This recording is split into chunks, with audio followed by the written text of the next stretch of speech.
รงการก่อสร้างทางรถไฟลาวเวียดนามจะเริ่มลงมือก่อสร้างภายในปี 2026 นี้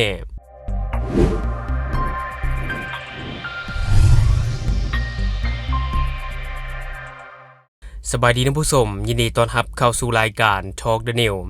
และในมื้อนี้เองข้าพเจ้าก็จะมานำเสนอข่าวดีระหว่างลาวและเวียดนามที่ว่าจะเกิดขึ้นในไวๆนี้ก็คือว่าจะมีการก่อสร้างทางรถไฟลาวเวียดนามตั้งแต่นครหลวงเวียงจันทน์หาแขวงฮาติงของประเทศเวียดนามซึ่งว่าข่าวตัวนี้ข้าพเจ้าได้ไปเอามาจากเพจประเทศลาวที่ว่าเขาจะได้ลงเอาไว้อันนี้ก็ถือว่าเป็นเรื่องที่ดีทางผู้ชมที่ว่ามันจะเกิดขึ้นในไวๆนี้ก็คือในปี 2026 จะมีการลงมือก่อสร้างเส้นทางรถไฟลาวเวียดนามเนาะก็ถือว่าบ่ดนนะท่านผู้ชมเพราะว่าปี 2025 ก็จะมืดอีกบ่จักมือนี้แล้วซึ่งก่อนอื่นเราไปเบิ่งในข่าวตัวนี้นำกันก่อนซึ่งโครงการก่อสร้างทางรถไฟลาวเวียดนามตั้งแต่นครหลวงเวียงจันทน์หาแขวงฮาติงของประเทศเวียดนามจะเริ่มลงมือก่อสร้างภายในปี 2026 ที่จะมาถึงนี้ซึ่งว่ามฮอดปัจจุบันฝ่ายลาวได้สำเร็จในการระดมทุนการสำรวจศึกษาออกแบบและการศึกษาสิ่งแวดล้อมแล้ว 90% ซึ่งคาดว่าการก่อสร้างจะสำเร็จและเปิดนำใช้ภายในปี 2030 นี้ในขณะที่ฝ่ายเวียดนามจะเริ่มลงมือก่อสร้างภายในปี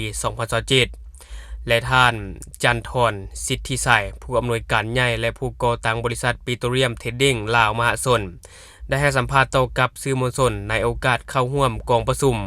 ส่งเสริมการลงทุนลาวและเวียดนามในมื้อวันที่ 3 ธันวาคม 2025 นี้ว่าโครงการก่อสร้างทางรถไฟลาวเวียดนามเป็นโครงการที่สอดคล้องกับนโยบายของ2พรรค2รัฐบาลลาวและเวียดนามว่าด้วยการยกสูงการพัวพันร่วมมือด้านเศรษฐกิจการค้ารวมไปถึงการขนส่งโลจิสติกทั้งเป็นโครงการยุทธศาสตร์ว่าด้วยการหันประเทศลาวจากประเทศที่บ่มีทางออกสู่ทะเลกลายเป็นประเทศเชื่อมโยงเชื่อมโจทย์การขนส่งการค้าและอื่นๆซึ่งว่ามฮอดปัจจุบันฝ่ายลาวได้สำเร็จการระดมทุนการสำรวจศึกษาออกแบบและศึกษาสิ่งแวดล้อมแล้ว 90% ซึ่งว่าจะเริ่มลงมือก่อสร้างภายในปี 2026 ส่วนฝ่ายเวียดนามแม้นอยู่ในขั้นตอนของการศึกษาทางด้านเศรษฐกิจและการออกแบบเบื้องต้นคาดว่าจะลงมือก่อสร้างภายในปี 2027 และคาดว่าจะสำเร็จภายในปี 2030 ท่านผู้ชมและสำหรับการลงทุนเฉพาะนครหลวงเวียงจันทน์หาท่าเรือวุงอ่างแขวงฮาติงสสเวียดนามมูลค่าประมาณ 6.6 ล้านดอลลาร์สหรัฐซึ่งว่าโครงการนี้มีระยะทางในสปป.ลาวทั้งหมด 452 กิโลเมตรแบ่งออกเป็น 2 เส้นทางก็คือเส้นทางที่ 1 จากเมืองท่าแขกหาชายแดนลาวเวียดนามมีความยาว 139.19 กิโลเมตรเส้นทางที่ 2 ตั้งแต่นครหลวงเวียงจันทน์หาเมืองท่าแขกแขวงคำม่วนมีความยาว 312.81 กิโลเมตรส่วนเส้นทางของโครงการในฝากสสเวียดนามมีความยาว 119 กิโลเมตรภายหลังที่โครงการรถไฟลาวเวียดนามสำเร็จและจะเปิดให้บริการจะอำนวยความสะดวกในด้านต่างๆให้แก่ประชาชนของ2ประเทศลาวและเวียดนามไปมาหาสู่ซึ่งกันและกันได้อย่างสะดวกสบายว่องไวประหยัดเวลาและปลอดภัยอีกทั้งยังอำนวยความสะดวกให้แก่การขนส่งสินค้าระหว่างลาวและเวียดนามเติมอีกพร้อมกันนี้เส้นทางรถไฟลาวเวียดนามยังจะประกอบส่วนหัดแน่นสายผูกพันมิตรภาพความสามัคคีแบบพิเศษและการร่วมมือรอบด้านระหว่าง2พรรค2รัฐและประชาชน2ชาติลาวเวียดนามเวียดนามลาวให้ได้รับการพัฒนาและนับมือแน่นแฟนมั่นคงขนงแกนขึ้นเรื่อยๆและที่ผ่านไปก็เป็นข่าวดีระหว่างลาวและเวียดนามที่ว่ากำลังจะเกิดขึ้นในปี 2026 ที่จะมาถึงนี้อันนี้แน่นอนแหละมันก็มีผลดีหลายอย่างในเรื่องการขนส่งสินค้าและก็เรื่องความสะดวกสบายประหยัดเวลาในการไปมาหาสู่กันซึ่งว่าในปัจจุบันนี้นอกจากจะมีการเริ่มลงมือก่อสร้างทางด่วนระหว่างลาวและเวียดนามแล้วก็ยังมีการจะเริ่มลงมือก่อสร้างทางรถไฟเนาะระหว่างลาวและเวียดนามที่ว่าจะเกิดขึ้นภายในปีหน้าซึ่งว่าลาวนี่จะเริ่มก่อสร้างในปี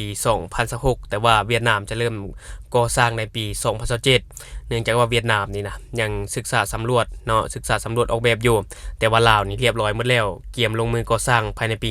2026 และก็จะมีการเปิดน้ำใช้อย่างเป็นทางการภายในปี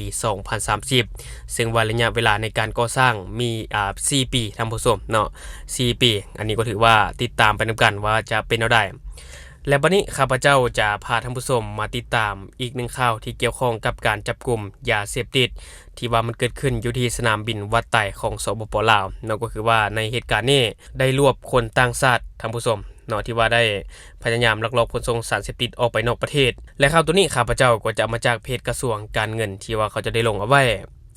ก็คือในเมื่อวันที่6ธันวาคม2025เวลา 19:30 นาทีที่ผ่านมาเจ้าหน้าที่แผนกสืบสวนสอบสวนและปราบปรามการค้าขายเถื่อนได้เข้าร่วมสมทบกับเจ้าหน้าที่ภาษีประจำด้านภาษีสากลสนามบินว่าใต้มีเจ้าหน้าที่ตำรวจกวดคนเข้าเมืองออกเมืองและภาคส่วนเอ็กซเรย์ของสนามบินอาคารสากลได้พร้อมกันกวดกากระเป๋าเดินทางของคนสัญชาติประเทศจีนไต้หวันอายุ 42 ปีเป็นเพศชาย1 คนที่ต้องสงสัยว่ามีสารเสพติดซึ่งผ่านการกดกาก็พบเห็นยาเสพติดประเภทเฮโรอีนน้ำหนักรวม8 กิโลกรัมที่ได้ซุกเสื่องใส่กระเป๋าเดินทางที่จะเดินทางออกไปประเทศไต้หวันดังนั้นเจ้าที่ภาษีจึงได้ทำการสืบสวนสอบสวนเอาคำให้การเบื้องต้นพร้อมเฮ็ดบทบันทึกยึดของกลางแล้วส่งมอบคดีดังกล่าวของกลางพร้อมผู้ถูกหามอบให้กับเจ้าหน้าที่ตำรวจกรมสกัดกั้นและต้านยาเสพติด303เพื่อนำไปดำเนินคดีตามระเบียบกฎหมายต่อไปและต่อกับการลักลอบขนส่งสารเสพติดออกไปต่างประเทศโดยคนต่างชาติในช่วงที่ผ่านมาก็ถือว่าเกิดขึ้นอย่างต่อเนื่องนั่นโดยเฉพาะก็แม่นคนที่เข้ามาเที่ยวลาวแล้วก็มักจะเอาสารเสพติดออกไปต่างประเทศโดยผ่านสายการบินทั้งที่ก็รู้ว่ามันเป็นไปได้ยากเนาะซึ่งว่าก็มีการอำพรางกันต่างๆแต่สุดท้ายก็ไปบ่รอดอันนี้ก็ต้องชมเชยเจ้าที่ตำรวจของลาวเนาะที่ว่าสามารถสกัดเอาไว้ได้และทั้งหมดก็คือสิ่งที่ข้าพเจ้าอยากจะนำเสนอในมื้อนี้ถ้าว่ามีหยังคืบหน้าหรือว่ามีข่าวหยังออกมาข้าพเจ้าก็จะเก็บมาฝากท่านผู้ชมเติมสำหรับท่านผู้ชมคนใดที่เบิ่งคลิปของข้าพเจ้ายังบ่ได้กดติดตามช่องยังบ่ได้กดกระดิ่งแจ้งเตือนก็อย่าลืมไปกดเพื่อเป็นกำลังใจให้ข้าพเจ้าได้ผลิตคลิปดีๆแบบนี้ออกมาเรื่อยๆหรือว่าสำหรับท่านผู้ชมคนใดอยากตามนิติเตียนในการนำเสนอของข้าพเจ้าก็สามารถฝากไว้ได้ไปแต่คอมเมนต์ของข้าพเจ้าและจะเข้าไปอ่านแล้วเก็บมาปรับปรุงอย่าลืมสนับสนุนกันโดยการกดติดตามช่องขอขอบใจ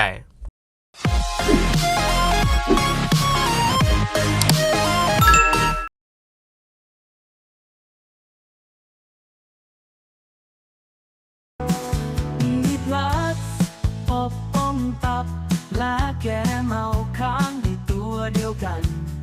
รสชาติติดกลิ่นหอมกินง่าย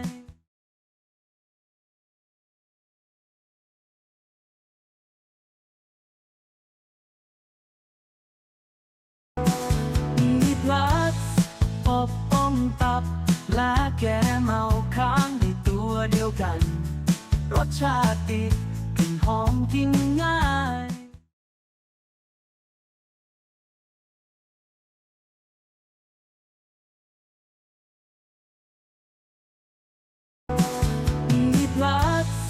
อบอมตับและแกเมาค้างในตัวเดียวกันรสชาติติดกลิ่นหอมกินง่าย